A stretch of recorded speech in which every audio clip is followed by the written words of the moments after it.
Information देने वाले ने 22 कॉल की हैं पुलिस को, कोई रेस्पॉन्स नहीं। ये बहुत बड़ी कॉन्स्पिरेसी की बू आती है। डेड बॉडी कभी झूठ नहीं बोलती सर। उसके हालात को देख कर खुद वो कह रही है कि बहुत कुछ हुआ है। ये तफ्तीश का विषय है।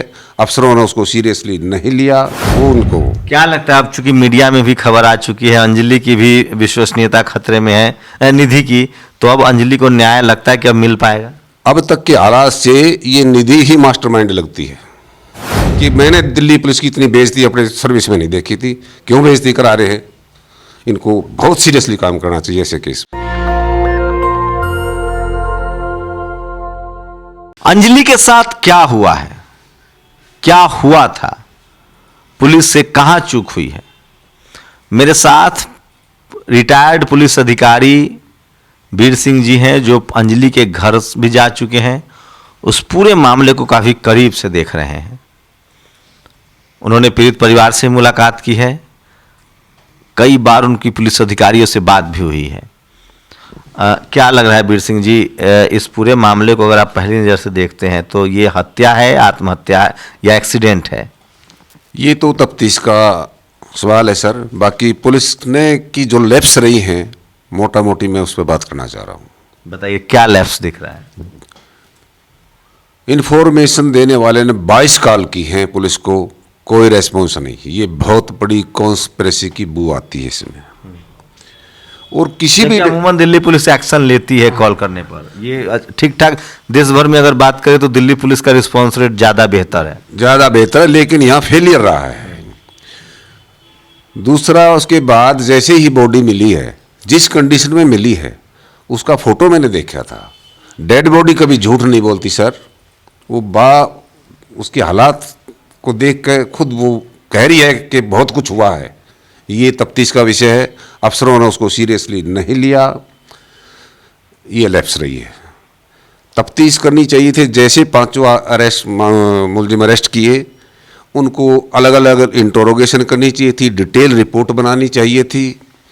चूँकि हमने 40 साल नौकरी की है, थोड़ा बहुत ला भी जानते हैं और संविधान के बारे में भी जानते हैं। बहुत बड़ी लैप्स रही है पुलिस की। या तो ऊपर से दबाव रहा है इसको, उनको आरोपियों को बचाने के लिए। सबसे पहले इसमें 5 किरदार थे, 7, एक डिसीज लड़की अंजलि, निधि और 5 एक्यूज्ड।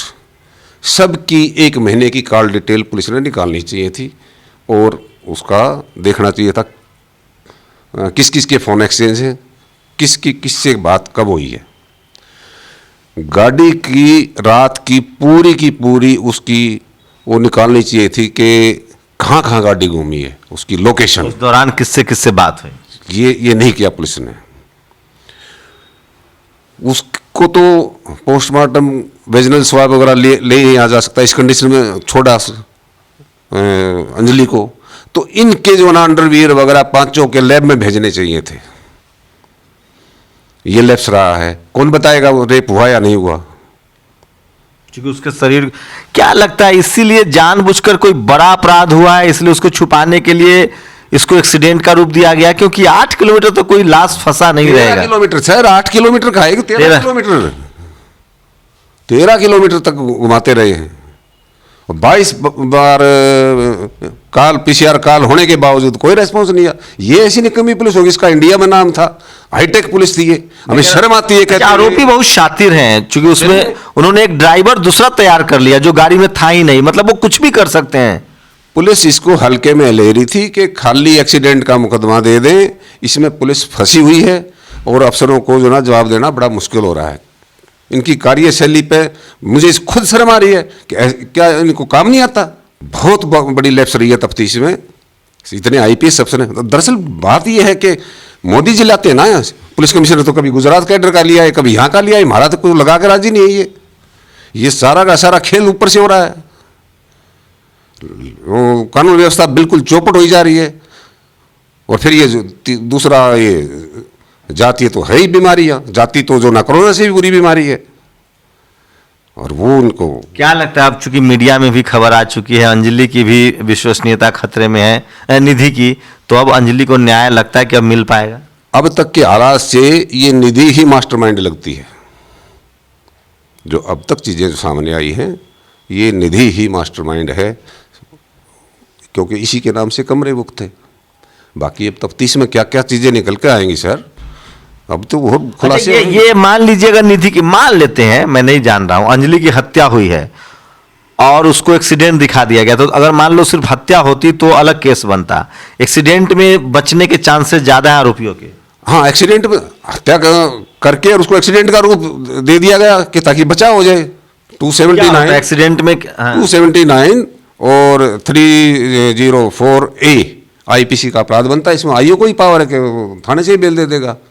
शुरू में 2 ही धाराएं लगी थी शायद इन लोगों पर, लेकिन अब शायद गुप्त सूत्रों से पता लग रहा है कि मैंने पहले दिन से ये मेरे दिमाग में थी कि 120B भी लगनी चाहिए और 201। ये षड्यंत्र है। इस षड्यंत्र में कौन कौन शामिल हैं, ये तफ्तीश का विषय है। SC/ST एक्ट की भी बात लगना चाहिए, ये तो हमने उसी दिन बोला था।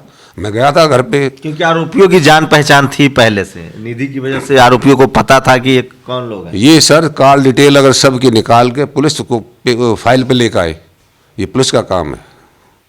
और हमने पहले दिन ही बात मांग की थी, क्योंकि ये लड़की जो ना ऐसी समाज से बिलोंग करती है। मैं चंद्रशेखर जी के साथ गया था घर पे, विक्टिम के घर पे। हमने उस दिन डिमांड की थी ये कि SC/ST एक्ट तो पहले। क्या लग रहा है पीड़ित परिवार से क्या बातचीत हुई आपकी? पीड़ित परिवार की हालत बहुत खराब है। और सबसे बात है कि नया ट्रेंड चलाया है पुलिस ने। हाथरस कांड के बाद ये विक्टिम को ही घेर लेते हैं। जैसे मैंने वहाँ देखा, बड़ी बड़ी लाठियाँ, सारी गलियाँ, लोग, मतलब इनको कोई हिंदू मुस्लिम वाला मामला हो तो पीड़ित बात करेगा टीवी में, लेकिन अगर कोई दलित हो, पिछड़ा हो, आरोपी हिंदू हो तो मीडिया से ही बात नहीं करने देंगे। नहीं करने दे, मीडिया को नहीं जाने दिया। वहाँ मैं तो जो ना पता नहीं कहाँ छुप छा गया, मैं तो चंद्रशेखर से पहले पहुँच गया था उनके घर। आपको कोई कॉन्स्पिरेसी लग रही है? ये बहुत बड़ी कॉन्स्पिरेसी है, जांच का विषय है। और मेरा तमाम पुलिस अधिकारियों से गुजारिश है कि मैंने दिल्ली पुलिस की इतनी बेइज्जती अपने सर्विस में नहीं देखी थी। क्यों बेइज्जती करा रहे हैं?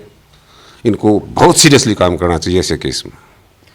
तो सोचिए, वीर सिंह थे। मैं फिर कह रहा हूं कि एक बड़ी कॉन्स्पिरेसी की बू आ रही है। जिस तरह से निधि की परत दर परत खुलासे हो रहे हैं निधि पर, उससे साफ है कि मामला वो नहीं है जो आपको दिख रहा है। मामला एक्सीडेंट का बनाया जा रहा है।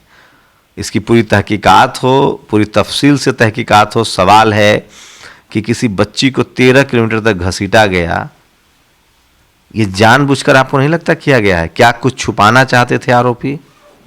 निधि छुपा रही है? और क्या इस देश में शोषित वंचित गरीबों को न्याय नहीं मिलेगा? दिल्ली पुलिस को भी सोचना चाहिए कि उन पर सवाल खड़े हो रहे हैं, जबकि दिल्ली पुलिस को देश भर के मुकाबले बेहतर पुलिस माना जाता है। अपनी प्रतिक्रिया जरूर दीजिए। शुक्रिया। नेशनल दस्तक की आपसे गुजारिश है कि अगर इसको बचाना चाहते हैं तो नेशनल दस्तक को सब्सक्राइब करने के लिए रेड कलर के सब्सक्राइब बटन को दबाएं, फिर बेल आइकन की घंटी दबाएं। नेशनल दस्तक को बचाने के लिए बहुत जरूरी है कि हर खबर को शेयर करें, लाइक करें, कमेंट जरूर करें।